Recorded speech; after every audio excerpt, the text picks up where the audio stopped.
Chers téléspectateurs, bonjour, bonsoir. Je suis très content de vous savoir nombreux encore. Vous êtes en train de suivre votre émission que vous aimez beaucoup, Paparazzi TV. Je suis James Nakwa et je ne peux pas commencer cette émission à ne pas saluer les gens qui me soutiennent, tels que Serge Malila aux États-Unis, Roger Malila et le pasteur Eric Malila et le pasteur Denis Lessi, pasteur Pétage, Émile Ramazani et Tonton Puguta Bourgeois et station Ma Campagne de la famille Moutamba à Jamaïque. Ok, on a un comme l'information nous oblige, si on a quelque chose à parler, tellement qu'il y a une actualité, je vais venir pour nous mettre un peu décortiquer l'actualité, tout mettre un peu que ça l'analyse, moi que ça vrai, oyo qui bénéficier na pour les Congolais nous surtout. Donc il y a sans plus tarder to mettre un peu que sur la on va parler sur la boycott du dialogue de Nairobi 3. La boycott du dialogue de Nairobi 3 par le président de la République et on va aussi essayer de parler les discours de Martin Fayulu. Est-ce que Martin Fayulu a la capacité de s'adresser à la nation? Donc tokoye bangope awa et to se rappelle sous Niamakor. Vous tous qui est Niamakor, c'est Azali moko ya porte-parole ya Koffi Olomide to mekape ko solo la yango to yeba pourquoi et to se rappelle sous message ya gouverneur militaire na Ituri alobi nini alingi nini to mekape ko solo lango pe to mekape sous ko solo la message ya nani ya moko ya président Ougandais message oya pesaki alobi ke armée wana force régionale wana ba tika na Congo parce que pour na yaza croire que biso na armée penza aux efficacité to apena police oyo azali protectante to ko protéger public na peuple na. Donc c'est un peu ça. Donc na autre temps mon message awa donc la salutation pe bilé lisusu na Sandra Kazadi lisasi ya suka. Donc yango na tozongi na sommaire na biso tonito loba la boycott au président Sali pona sommet wana. Oui, moi je suis très d'accord, le peuple congolais surtout aza d'accord parce que président de la République atambolera toujours na idée à peuple na yi. Ce qui président de la République aza koyoka peuple makamota koloba. Parce que le dialogue là ça va s'aboutir à quoi? On va dialoguer sur quoi? Avec les M23. On ne peut pas dialoguer avec les rebelles, messieurs. N'a pas répéter en bandaka na lubarango mais fois que tu négocier la rebelle. Qui veut la paix prépare la guerre. Toi on peut poser la paix moko ya 6 mois 7 mois. Toi on a posé la paix oyo ezali on appelle la durable paix. Toi ça la paix moko durable. Ça veut dire que y a libé là. Pour ceux qui te lobby que toi qui la négociation avec le M23. Tout ça qu'on s'attendre na nini. Toi qu'on s'attendre na nini na M23. Parce que toi aussi déjà ba aussi Angola décision oyo ezalaki na Angola et que tous les présidents bazalaki na ba signé avant ndenge ba signé que ezalaki na 15 à arrêter moko oyo salamaki et que ba M23 ba bima ba sai bango délai à bima. Mais Tisiko M23 abimité a toujours dans le sol congolais. Cela veut dire que ce qu'on moni moi na Lyon, il y a que Lyon aza pembeni, maman naïve papa naïve aza pembeni. Donc on ne peut pas faire semblant. Tout ça na tamoko to ko sala sous semblante, il faut to lo baka makambo tel qu'elle est. Faut to ba makambo ndenge zali.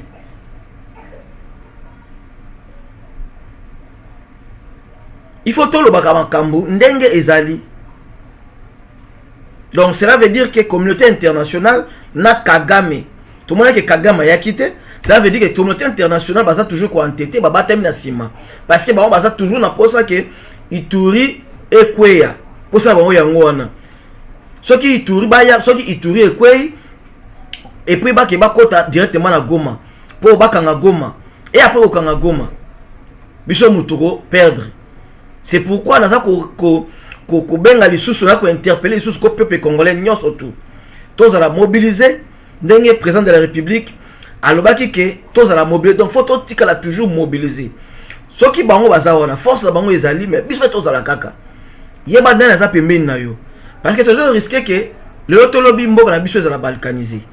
Soki mboka ezala balkanisé comme on dirait Soudan du Nord na Soudan du Sud, pour aller là-bas il faut avoir un visa, il faut avoir une autorisation boy, mais tandis que Congo ezala biso.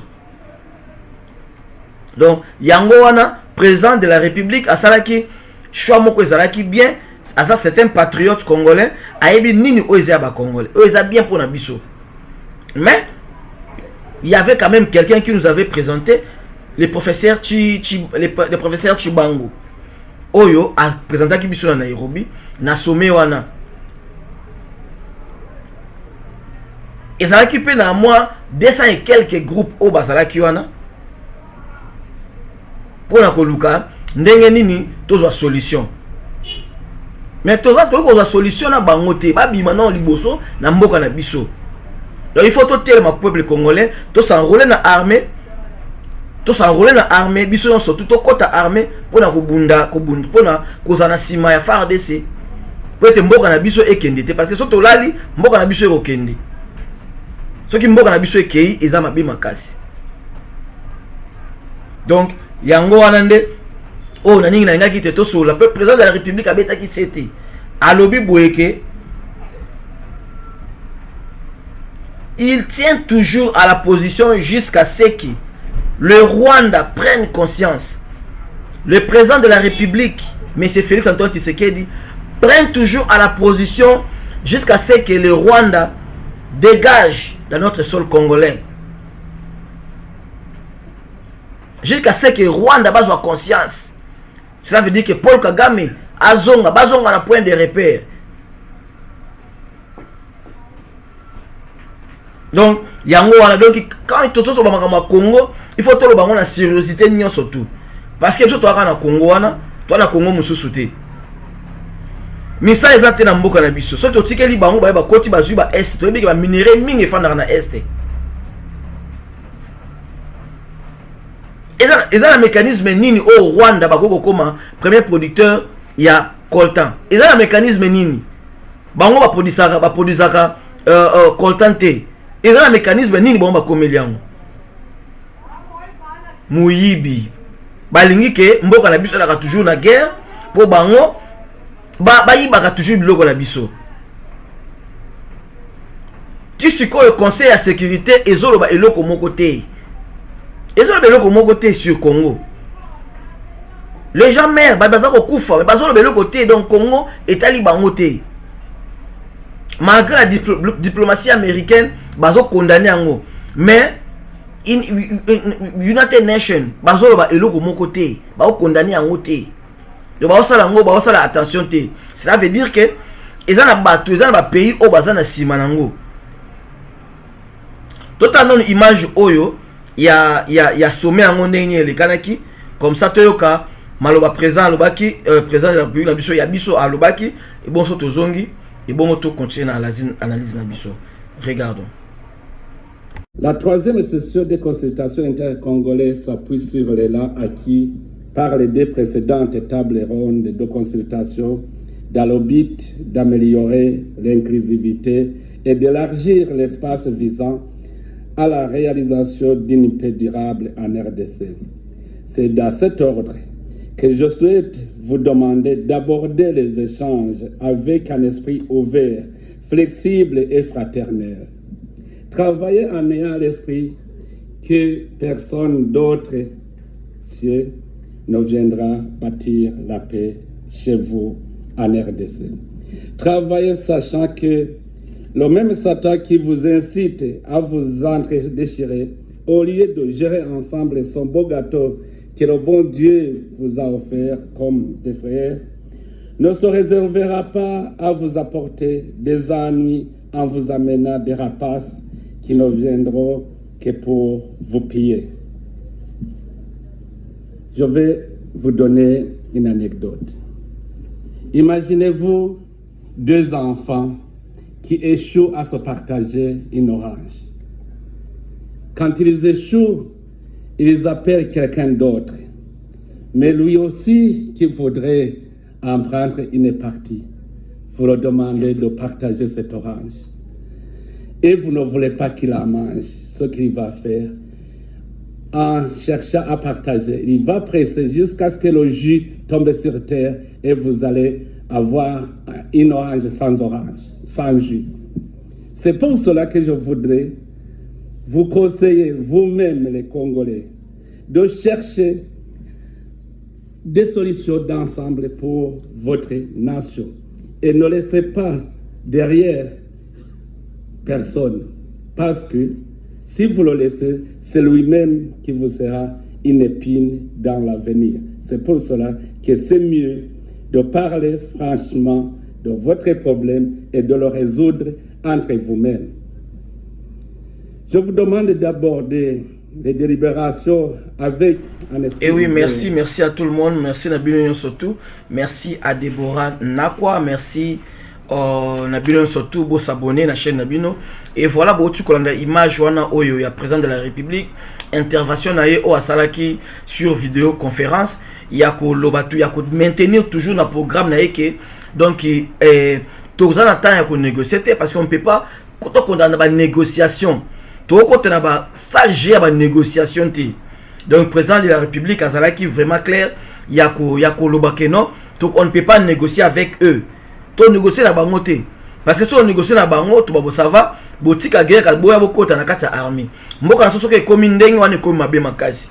Parce que comme tout 3 ans après ça soit pouvoir, il faut que que Nassima Munduki après na suka nango ba ko yeba ke négociation après ba ko tsaba na kata army na kata mboka na biso o eza démocratie la République démocratique du Congo mboka o eza souverain to ki jamais to ko ya kana babilo ko ndenge wana eza ba erreur grave surtout continuera toujours na ba négociation wana donc yango na to ko donc to ko leka sous na discours ya président Martin Fayulu.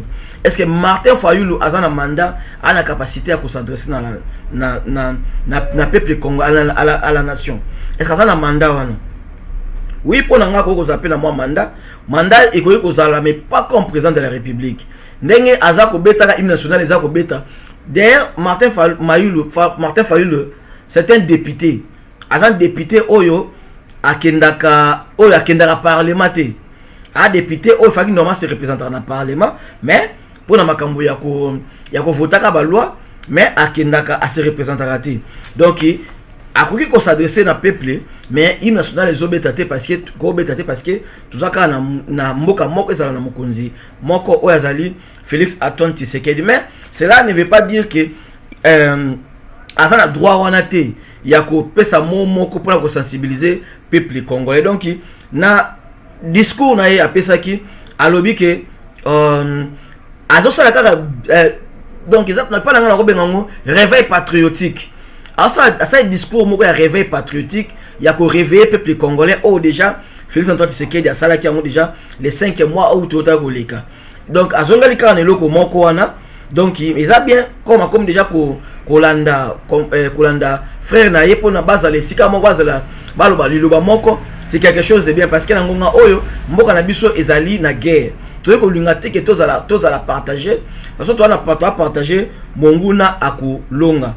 Alors bel pe lisusu affaire ya article 63 ya constitution mboka na biso. Attend des pépins. Soki ba Rwanda et banani ba M23 ba soutenir na ba Rwandais ba boy ko bima. Qu'est-ce qu'il faut faire? Article 63 la constitution na biso et le biboui. Tout Congolais a le droit de défendre sa patrie. Tout Congolais a le droit de défendre patrie naé. Tout Congolais. Donc cela veut dire que Congolais n'y surtout il faut défendre partie naé. Ils ont droit naé. Ça veut dire que ce qu'il faut au boma, ce qu'il faut ça la bouille, il faut ça la yango pour na kusbenga la munguna pe a musika na mboka na biso. Parce qu'on ne peut pas continuer chaque année et ça quand même et loco et ça quand même et loco et ça quand même et loco. Donc et ça et loco on qui jamais konyango. Donc ceux qui attendent des pépins ba ça ko résister ko bima. Il faut te mettre bango tina suka et peuple congolais toza constitution article 63 et pessimis au pouvoir. Il y a ko défendre mboka na biso. Donc nous sommes censés Congolais n'y sont tous censés, il y a pour défendre Mboka Nesika Zali. il faut qu'on défende Mboka. Il faut se soulever. Si on a besoin de colonel Moko la police à l'obaki que Congolais nani, donc les Congolais sont toujours Simba Munduki. Zoata machette. Simba ta machette pour la bengana munguna.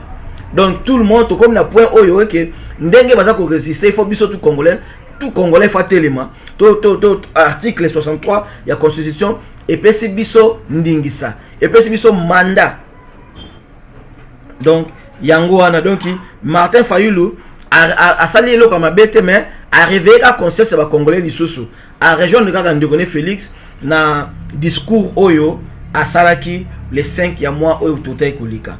Donc yango wana ngaki na meka ko expliquer bino total na image wana mamuke ya Martin Fayulu ya discours na ye bongo soto zongi bongo to meka mpe ko continuer émission na biso Tolanda. C'est en danger. Peuple congolais de l'intérieur et de la diaspora, vous êtes témoins de l'histoire tragique telle qu'elle se déroule sous vos yeux.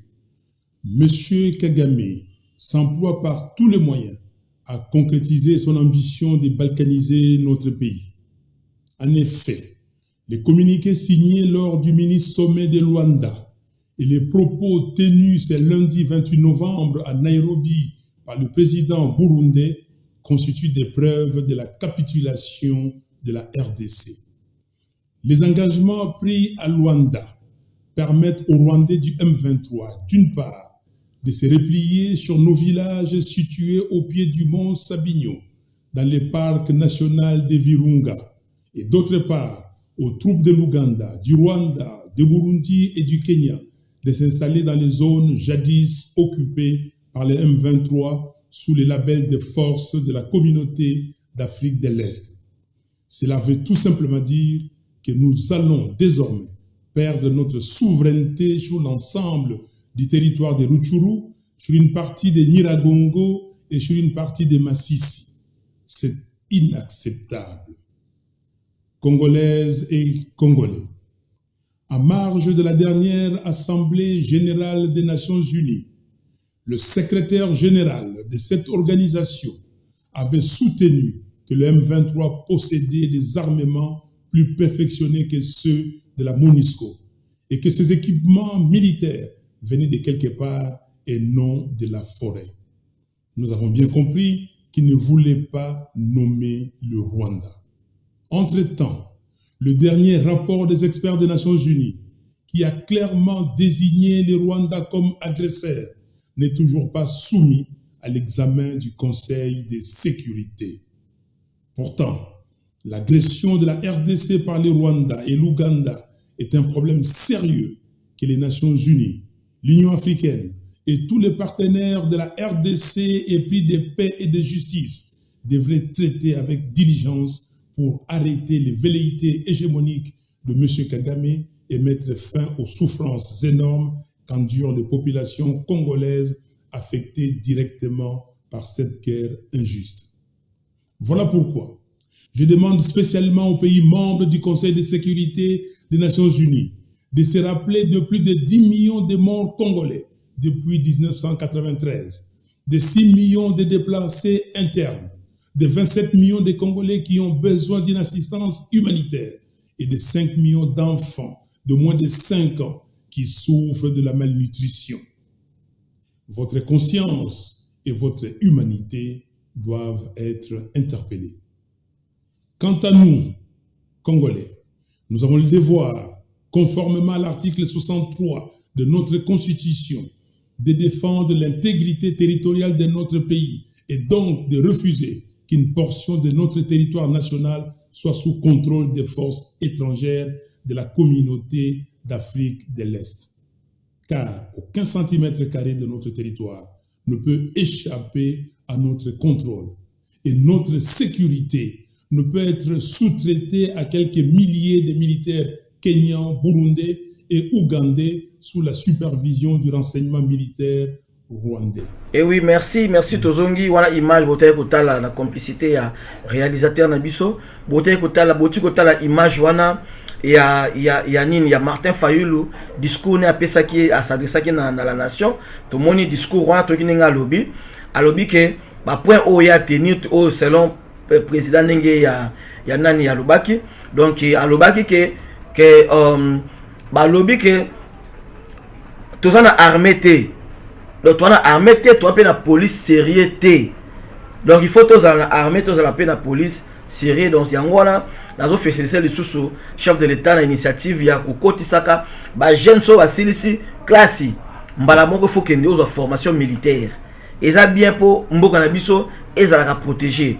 Donc c'est un peu ça. Donc il y a une initiative moko ils a vraiment soyez les bienvenus peuple congolais surtout vraiment à cette initiative. Voilà donc to les rappels sur pour la solo là nini tête à tête et salama kilobi na parlement na palais du peuple na biso et salama qui tête à tête entre étudiants na président de la République et ça va ndenge wana total na image oyo avant na loba total na image oyo ya président de la République na ba étudiant ba me quelqu'un peu ko sala échange ba me quelque solo là donc ba congolais mi balé ba congolais baza ko solo là ba congolais baza ko solo là c'est ça qu'on veut tous la kana dialogue ezala parce que dialogue ezali entre biso ba congolais mboka na biso et okende de l'avant total na image wana et bon soto zongi to solo là total ça va aller. Merci. Merci beaucoup, Excellence, Monsieur le Président de la République. Nous demandons à Monsieur Kale Lévy et Madame Gloire Mbemba de pouvoir rejoindre et en donnant la parole, une question s'il vous plaît, à l'ami qui a le micro. Merci beaucoup. Excellence, Monsieur le Président de la République. Merci à tous les jeunes ici présents. Je vais demander l'indulgence, s'il vous plaît. Ce dont je veux parler, il s'agit de plusieurs sommes d'argent qui doivent bénéficier à la jeunesse congolaise. Alors, je me donne le privilège, avec tout le respect possible, pas seulement de poser la question, mais d'exposer le problème et de demander la résolution juste après. Chère Excellence, Monsieur le Président, avec votre respect, je fais partie de ce club dont vous venez parler tout à l'heure. Je m'appelle Don Israël Hubert Mbouyi. Je suis porte-parole du Club national des sous-traitants. Parce que vous venez d'évoquer cette question de la sous-traitance dans le secteur des mines, ainsi je vais aborder pour vous exposer réellement ce qui se fait. Prière d'être bref, chers camarades. S'il vous plaît. Allez-y, je vous écoute. S'il vous plaît. S'il vous plaît. S'il vous plaît. Allez-y. Monsieur le Président, je vais aborder dans le même sens que ma conscience qui a quitté ici. Vous nous aviez promis de créer une classe des millionnaires congolais. Cela n'est possible qu'au travers la promotion de l'entrepreneuriat. Mais il se fait que de chiffres que nous avons, parce que moi-même je suis entrepreneur et acteur, la sous-traitance aujourd'hui au Congo, c'est une affaire de 7 milliards de dollars l'an. S'il vous plaît, je répète, 7 milliards de dollars l'an. Mais ce n'est pas normal, Monsieur le Président. La sous-traitance congolaise fabrique chaque jour un millionnaire sud-africain, un millionnaire chinois, un millionnaire australien, un millionnaire français. Et j'aimerais que les jeunes disent ici, ce n'est pas normal. Monsieur le Président, pourquoi? Parce que ces mots Zilgin, Sikomine, Ivanoé ont décidé de ne pas respecter la 17/001 de février 2017. Ils ne respectent pas nos lois. Ce sont des partenaires, ils viennent dans notre pays, ils prennent le beurre et l'argent du beurre, alors que la jeunesse ici n'a absolument rien, Monsieur le Président. Monsieur le Président, parce que vous en aviez parlé, s'il vous plaît. Parce que vous en aviez parlé, je serais malhonnête de dire que tout le monde ne fait pas mieux. Une mention spéciale pour Kamoa actuellement, qui essaie de se démarquer, d'où même il y a les quelques millionnaires dont vous parlez. S'il vous plaît, Monsieur le Président, comment est-ce possible quand vous dites, en votre statut de président de ce pays, vous preniez une décision, une résolution, et que vos ministres sectoriels et que vos directeurs ne respectent pas cela dans ce pays. Comment est-ce possible?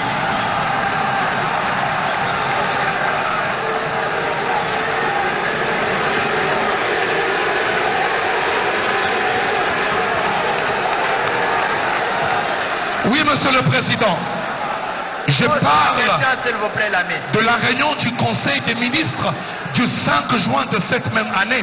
Ce n'est pas le ministre Mouyaya qui est présent qui me dirait le contraire. Vous avez pris une résolution au besoin de fermer les entreprises réfractaires. Mais vos directeurs et votre ministre Eustache n'ont pas respecté cela. Pourquoi? Soyez prêts, chers camarades, et posez la question, s'il vous plaît.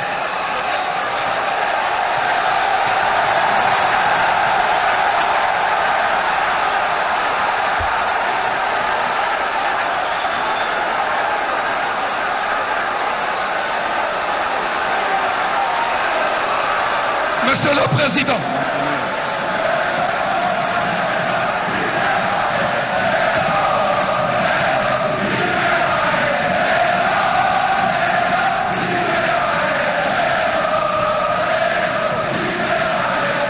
Monsieur le Président,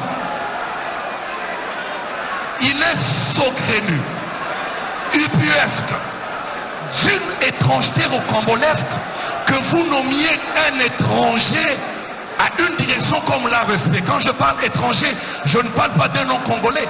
Je parle d'une personne qui n'a rien à voir avec la sous-traitance, qui n'a jamais été entrepreneur, qui n'a jamais été dans un forum traitant de la question de la sous-traitance. Je parle de l'actuel directeur de l'ARSP. Monsieur le Président, dans cette salle, il y a des jeunes pétris de talent. Dans cette salle, il y a des jeunes capables. Dans cette salle, il y a des entrepreneurs qui peuvent faire ces fonctions. Vous ne pouvez pas vouloir une chose et son contraire. Pourquoi? L'ARSP depuis sa genèse a été corrompu. L'ARSP nous complique. On n'arrive pas à avancer. Je vous ai écrit plus de 3 fois, Monsieur le Président. Dans plusieurs mémorandums, je vous ai exposé le problème. Et ma question aujourd'hui, la seule d'ailleurs, je vous la pose en vous regardant avec tout respect droit dans les yeux, Monsieur le Président. Vous nous avez promis il y a bientôt 4 ans de bien vouloir créer une classe de millionnaires congolais. Moi personnellement, je l'ai cru. Je travaille, je me bats pour le faire. Mais comment cela sera possible aussi longtemps que vos ministres sont corrompus, ceux qui œuvrent autour de cette question? Comment cela est possible, Monsieur le Président? Comment cela est possible? Parce qu'on n'arrive pas à avancer, on n'arrive pas à réussir à cause de vos directeurs. Et là, vous venez de nous amener un stagiaire à la tête de l'ARSP. Merci beaucoup. Comment cela sera possible? Et moi, je pense ceci, Monsieur le Président. Merci beaucoup, cher Moi, je camarade. pense ceci. Je finis par là, Monsieur William. Je pense ceci, Monsieur le Président. Personnellement, en ce qui me concerne, je peux me bomber le torse et vous dire clairement, en présence de tous ces témoins, que je peux être capable, moi, de vous fabriquer un millionnaire chaque semaine. Parce que je connais les rouages, je connais ce qui se passe dans l'ARSP, je connais tout ce qui se passe. Mais seulement, ne nous amenez plus des stagiaires, parce qu'ils se feront corrompre facilement. Des jeunes présents ici, ils peuvent travailler et nous pouvons exceller, nous pouvons Merci réussir. beaucoup, merci.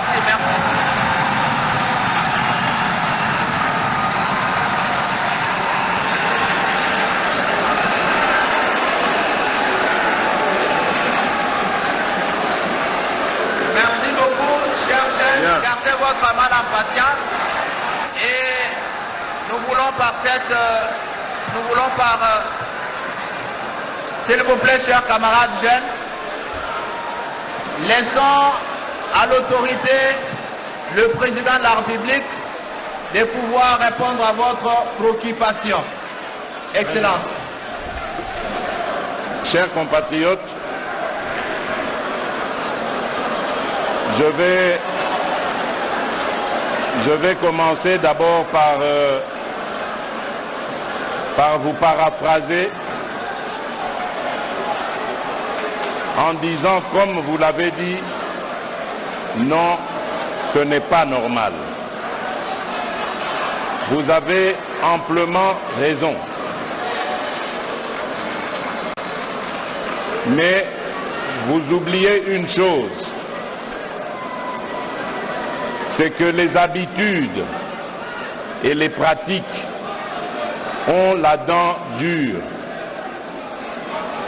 On a eu dans ce pays l'habitude et la pratique de dresser le tapis rouge. Ce n'est pas mauvais de dresser le tapis rouge à des investisseurs étrangers, mais au-delà même de ce tapis rouge que l'on dresse vis-à-vis de ces investisseurs étrangers, on leur accorde énormément de privilèges et des privilèges qui préjudicient même nos propres compatriotes. C'est la situation que j'ai trouvée en arrivant à la tête de ce pays.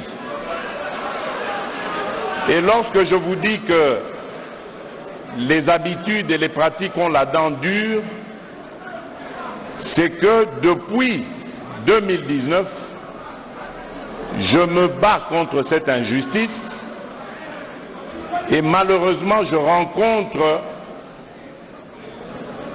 rencontre des embûches dans nos propres rangs, c'est-à-dire au sein de nos propres compatriotes. Vous avez parlé, s'il vous plaît, vous avez parlé des ministres. Vous avez parlé des ministres, mais laissez-moi vous dire que même les ministres sont butés à la même chose que moi. Je ne suis pas d'accord avec vous, chers jeunes, lorsque d'emblée et sans preuve, vous les traitez de corrompus. Apportez-moi, vous qui avez l'information, apportez-moi la preuve de leur corruption et je vous garantis qu'ils ne feront plus partie du gouvernement. Eh oui, vous surtout bomoni ba question ndenge batuni président de la République to moni ba eloko s'appelle singa makasi et sa conversation. Parce que conversation ce qui est bien entre biso et Congolais et que vous avez eloko moko bien. Président alobaki que il veut faire des Congolais des millionnaires. Mais tout le monde a que eloko wana ezosala mapenza te ndenge alobaki. Mais tout le monde que ba étudiant moko ba étudiant autaki aluti kolobake et eloko wana ezali par rapport ya ndenge il fallait que salama et ça ndenge wana te. Après si pena ba exemple ya mboka mususu pe après pena exemple ya ye. Normalement pour faire le millionnaire et comme ça eloko moko pe attend dans une semaine dans un mois bosali chaque mois bosala ka millionnaire. Mais biso ta nza ko poussana tout ça un millionnaire te pe en plus alobi likambo ya corruption ba ministre. Malgré le président Mekaki un peu au salaire moi défense ya muke pour un ministre. Mais garçon wana a soigné que le mot est bien parce que ba jeune bazo ko travailler te. Ba jeune ba sili classe misala ezate. Mais tout le monde a la même place wana ba même ba département wana ya l'état. Tout le monde ezaka bateau bazalaka na ba bazakaka.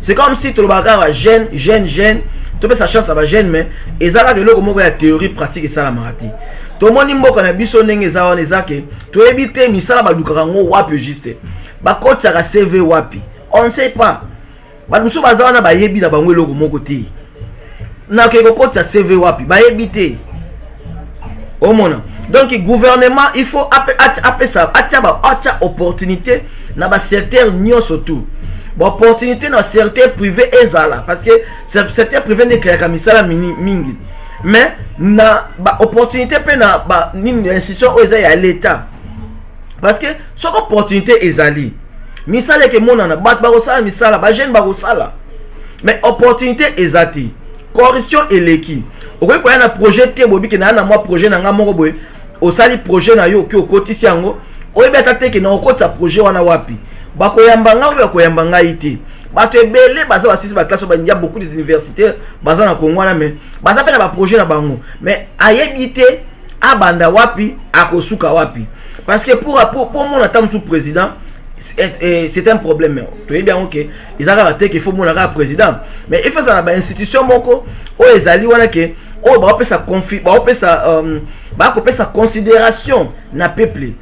Mutoye na projet na yo, oye na projet na côté projet na yo, au bablo ko to ko so document nyo surtout oyo esenga ke projet wana ko ko zo yango, ba pêche projet wana. So ba pêche projet wana, au moins te que yo ko zo pe o ko employer pe batu. Parce que le gouvernement a fait ça projet T et pas battu. Mais ça les causes à la T parce que secteur privé et ça et Kayaka Moussala. Donc le gouvernement a interpellé l'institution aux l'État, a interpellé conscience va continuer biso. Bon créer misala. Bon créer misala. Batu ba si misala to na ingénieur wana. Pourquoi bon kende ko zo batu libanda? Ba ko ça Moussala construction. Pendant que beaucoup de Congolais ont qualifié pe wana bazali ceux qui bozui bango pe bakoza bandeko na bandeko ba Congolais au bazali bana ba salate na chômage et que chômage ici la peuple congolais pe akoka ko vivre na ndenge moko ya malamu to lembi na biso ba projet to lembi ke na ko sala to zalaka pratique il faut to zalaka pratique ba ko tisaka CV wapi est-ce que dans un site au peuple congolais ko kende a scanner ba document na atindi pe va répondre normal sans corruption. Est-ce que ça un citoyen? Est-ce que l'opportunité est ali? L'opportunité au moins parce que le gouvernement a créé une opportunité à la portée à petit peuple. Opportunité à la peuple où il y a minene, ministre, PDG, banani, député, on a des opportunités. Mais petit peuple va souffrir. Donc, il a rejoindre vraiment idée avec beaucoup d'énergie. Nani représentant il y a des étudiants ou avec azolobake ceux qui va payer charge wana avec au sein de Congolais chaque semaine à Dumsaka 1 millionnaire congolais. Pour et ça vraiment inacceptable dans mboka comme le nôtre. Il y a comme on que tout ça, surtout mais peuple a souffrir. Donc dialogue nde yango wana. En tout cas, na salué vraiment l'initiative où il y a président de la République, il y a aucune place le peuple azali ba sololaka. Parce que et on tout ko fanda na bureau, au bureau, et ça bien. Mais il faut qu'on pousse la première na peuple, oyo ka poser la peuple zanini. Pas pas souffrir. Misala les athées. A éviter na okegotika CV wapi. Misala oya misala ya petit peuple les athées. Bon, peuple oyo bazui chance aucune de classe cité. Et ils peuvent pas travailler. Mais au batanga succès dans nzela. Et ils peuvent pas travailler. Ba misala ya maso ba misala ya kotonga ezali. Donc botika ba ministre naza vraiment ko interpeller conscience ya ba ministre, na ko interpeller conscience ya ba PDG, na ko interpeller conscience ya yo mutu ya kotalanga. Ba membre ya cabinet ya président de la République. Donc to komisa makambu facile to tika kozaka touche kotia peuple la difficulté peuple a kotia CV wapi bon opportunité ya misala eza wapi faut botia opportunité bozui site moko botia ngo na internet ya misala batu batinda ba CV na bango à partir ya misala à partir ya internet comme ça bengi bango bakipe bandi pe musala. C'est ça que un pays il faut zala. Et que bango pe batu peuple congolais a la capacité ya ko vivre. Parce que to lembi kaka vie za kaka ya batu moko, il y a certaines personnes. Oui, donc je salue vraiment l'initiative du président de la République na façon ya ko solana peuple naie. Donc vraiment président de la République institution sur l'état bon meka ko faciliter peuple. Bon faciliter peuple. Bota misala ezala pour peuple aïba ndenge ni na ko s'en sortir. Donc c'est un peu ça ba jeune bazala employé. Misala ezala misala so ba jeune bazala employé. Au moins te ke ezala bien na mboka na biso. Donc yango ane na ngaki na pe na meka mpe ko sola na bino to meka mpe ko discuter j'espère que botu ko tala image wana. Donc image wana en tout cas vraiment na sepe na ezamba la liboso pour na mwana mboka na biso président de la République aza solo la peuple na petit peuple. C'est comme ça qu'on veut. C'est comme ça qu'on veut. Donc yango wana tozala biso surtout mobiliser, tozala mobiliser si ma chef de l'État, tozala mobiliser la vision nae pour mboka na biso etongama. Parce qu'il y a déjà un président de la République, il y a déjà koyoka déjà peuple. Kopé sa peuple lito ya oyoka peuple. Ba président musu basala ngote. Ba ministre musu basala ngo presque pas. Ok, to lembi ba théorie. Peuple congolais a lembi théorie. Peuple congolais ça na posa ya pratique. Misala okene koluka misala wapi? Ok, koluka misala wapi? Parce que misala e koma ya batu moko boye. Et comment ya batu moko boye. Petit peuple a habité place nya okeko tika CV pour azwa musala yebi angote. A habité parce que communication ezate, parce que ba opportunité ezalité ezokene côté petit peuple azate. Il faut petit peuple misale kende place petit peuple azali information etambola po peuple ayeba ke so inaza na poso ke kotia CV na luka musala, il faut la ke na direction boye, il faut la ke na compagnie boye, il faut la ke na compagnie boye. C'est ça qu'on veut. C'est ça qu'on veut. C'est pourquoi j'ai salué encore une fois l'initiative du président de la République pour la rencontre, pour la conversation avec les étudiants. Oui, donc Yangwanande Oyo Nangakina Mekampe Kosto Soland étant que Congolais pour geste, on est un geste moro patriotique. Donc gouvernement na biso bo pesa boyan bo fungola opportunité pour na ba jeune, ba biso ba autotangi ba classe mine libanda, on a des qualifications mais tu besoin na mboka boye tu travailles pas. Ozomona ba difficulté ba baza ko ba sisi ba université, ba autant baza na misalate. Botia opportunité, information et kende ti place et peuple azali. Donc yangwanande je voulais un peu ya conseiller à Koloba. Donc to megape suko solo la Niamakor. Biso tout yebi Niamakor qui est Niamakor azali aza porte-parole ya Koffi Olomide. Biso to yebi Koffi Olomide légende oyo nazo saluer en passant to yebi azo sala ba tourner na ye. Donc to moni que Niamakor bazalaki na nzela na président Edi na ba Kisinjora ba nani ba noro kende na kosala voyage en Afrique ndenge zaka abakutani na aéroport na fali azali ko voyager mais eloko salami ezake garde corps ya fali a attaqué Niamakor na bandeli bien. Garde corps ya fali a attaqué Niamakor, soit disant que Niamakor a fini qui na TV. Mais ezelo komoko ezoka musanga mes confrères journalistes, ezoka musanga parce que soki to komi na point ya koyeba malamu na mabete komi difficile. Parce que il faut que ça la analyse. Donc logiquement Niamakor azalaki attaqué et pas B52 mais ba journaliste et pas la bango commis buzz. Et pas la bango ça bien que Niamakor le porte-parole de Koffi Olomide avait été agressé à l'aéroport et c'est normal pour na ba journaliste ba les capé na TV baza ko bango pe et ba réseaux sociaux pe ça li pe buzz makasi. Pour nga eza normalité mes frères. Eza normalité, il faut que on a ba point moko ya ko yeba ko sala analyse moko soki likambo salami. Parce que Niamakor depuis Abotama, il n'a jamais donné permission à quiconque abetayi. Oyo loko salami na aéroport ezali inacceptable, ezali kobebisa image ya mboka na biso parce que aéroport ezali frontière. Oyo bato ndenge na ndenge baza koya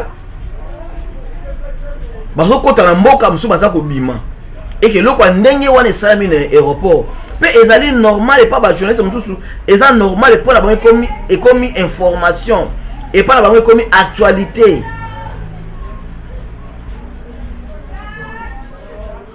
Donc pour Ngai, j'ai toujours dit que je suis au milieu du village. Na lobarali kambu tel que ezali. Na kolobango tel que ezali. Na façon na nga na pensé. Oui, Nyamakor abetaki, Nyamakor nani Nyamakor afingaki, soki afingaki na zolo bakana monaki te, afingaki B50. On n'en disconvient pas. Tu as dit que les médias bango ba crachaka entre bango na bango. Mais ya ko mona que B50 a simbi a beti Nyamakor na kati aéroport wana ezali inacceptable. Ce qu'on appelle ezali infraction, ezali cause et blessure volontaire. Oyo Nyamakor il faut azala interpeller. Ce n'est pas parce que ozali garde du corps ya Mutuboye ou garde du corps ya Fali. Balobi que infraction ezala individuelle. B52 n'est pas égal Fali. B52 et B52 mutu na mutu akomema kuuzi na ye. Pe eloko ndenge on eslami na aéroport B52 azali interpellé te. Ba service à sécurité. Parce que na kati des ordres ndenge salamaki, mungula ko profiter à partir à des ordres à côté. Mais B52 azalaki batie na garde à vue te. Abeti pe nani Nyamakor na suka na ngope akei pe. Eza pe normal. Eza sécurité à frontière. Mes frères, sécurité à frontière mboka na biso eza na guerre. Na kati ya frontière désordre bimaraté na mona ngona nous te na tikala ko mona te to voyager personnellement na voyager ba mboka ebele na tikala ko mona na nous te que na frontière bitumba pe na frontière ngo ezali frontière civile. Ezali aéroport civil, ezali aéroport militaire te. Aéroport civil. Oyo bato ndenge na ndenge baza ko kita baza ko mata bitumba et salami. Bitumba kutu te B52 abeti Nyamakor. Na loi ya ba judoka ya mundu ya ba sportif. Sportif de te dire un sportif akoki jamais ko bunda libanda ya ring. Mais il faut l'interpeller. Ou bien Nyamakor ayebi droit na été. Balobi que droit est comme un droit sauf que oyebi ko revendiquer yango. Toza na état de droit. Toza na état de droit. B52 jamais moko comme ça l'état. Nyamakor n'est pas un sportif. Nyamakor est un sportif te, mais un sportif a dit jamais opposer coup naye et pas un mouton à un sportif te. Et ça danger. Et ça danger. Mais pas un chroniqueur mususu et comme normal, pas journaliste mususu normal.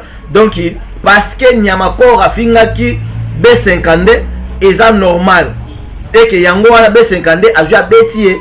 Est-ce que c'est normal mutu ça beta mutu mususu? Est ça normal? Est ça normal te? Na landi na boduga na landi na landi na Facebook na landi na chaîne na ye aza ko pesa pe explication pe normal. Azo ba que non TV nde azo ba pe que non TV ndenge za wana bo finga na te batu mususu nde bazama zakana bango mitema mukuse Fali B52 aza Fali te. Oui, B52 aza Fali te. Il faut répondre à l'action. Il faut répondre à l'ango. Cela ne veut pas dire que parce que tu es aux maître, parce que tu es un bodyguard, tu es attaché quelque part, il a fallu, et tu es censé, tu es obligé à remettre ta sous. Ça, il va bien un coup et blessure volontaire. Donc, moi je veux dire ceci, et pas à Nyamakor, il faut attendre na parquet à saisir l'instance judiciaire pour nous. Et ça infraction. Et ça infraction. En plus il faut B52 à la survie pour nani nini asali des infractions. Il faut charger pour désordre public. Désordre public, asali désordre. Asali désordre. Donc image moi la mukena télé, nous botano moi image wana. Et bon sikoyo Bon bananga ce que le salami a salaki bientôt à Salimabe. Parce que pour poser un sportif, il faut poser coup.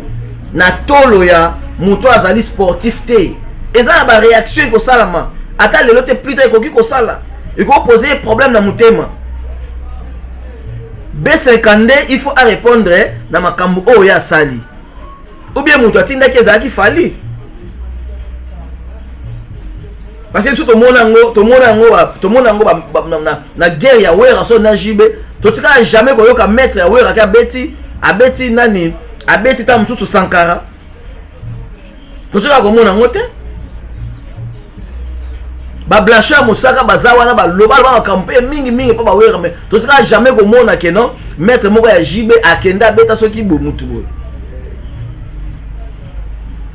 Ezali o salami ezali anormal ezali et l'autre est anormal, tout comme ça, moi jamais normal. Ezali anormal, Niamako, il faut saisir l'instance judiciaire pour B50 à répondre à l'action. Il faut répondre à l'action de Sali. Akoki jamais parce que je suis un B50, je suis sportif, je suis non, so akufaki. So ki akufaki bien la journée, bon ba nini ke non. Et bon, on dit que les gars, ils ont la fête. Judoka, un sportif, à quoi qu'on n'a jamais, les bandes de ring, ils ont infraction. Il faut répondre dans l'eau. Le service de sécurité à l'aéroport, il faut qu'il normal directement, B50 a interpellé. Parce qu'ils allaient attendre. Ils allaient attendre, il y a sécurité, il y a aéroport. Ils attendent la sécurité à l'aéroport. Ils attendent la sécurité à l'aéroport. Mungu n'a pas profiter de la désordre de manière à côté. Ils attendent la sécurité à l'aéroport. Ils allaient troubler l'ordre public. Puis ensuite, ils allaient quoi blessure volontaire. Il faut répondre dans l'eau. Il faut répondre dans l'eau. À ça, il y a 3 infractions. Mais puis, besoin de bangoter. Besoin de bangoter parce que non, parce que afingaki so akufaki kasi parce que afingaki oui afingaki so akufaki B50 comme l'état B50 à l'état te soki Niamako a se sentaki que Niamako a touché qui personnalité naie, il a fallu que à saisir les instances, il y a les instances judiciaires pour na bato baza vulnérable soko on se sentir aux lésés kene na cour kene na parquet. C'est pour tout le monde qui doit saisir bien ça judiciaire. Naba kema kanga Niamako na ndenga zo finga yo parce que finga zapi mabe. Mais aucun n'était, aucun n'était obeti mutu na position au mutu ko perdre vie. Toi tu es un sportif. Quoi sportif?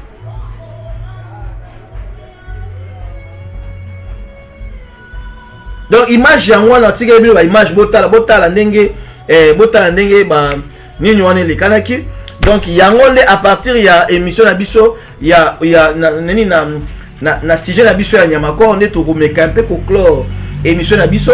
Donc ndene sabino que nous sommes ouverts toza vraiment ouverts na ba publicité na bino ba promotion na bino. Nous sommes là ba hôtel bosa oza na business na yo on a posé d'autres sango na ligne. Nous sommes là pour contacter biso na 00027 67 87 4 0533. Na bande numéro na biso na bi 0027. Nous sommes en Afrique du Sud 87 4 0533. C'est ça notre numéro. Ils ont défilé na scène na bino wana. Bobenga biso tozala pour la promotion na bino. Nyo surtout pour contacter biso. Nous sommes là pour na Paparazzi TV. Tolobaki yango ezali année ya identification. Tokoma nango tina surtout ko identifier.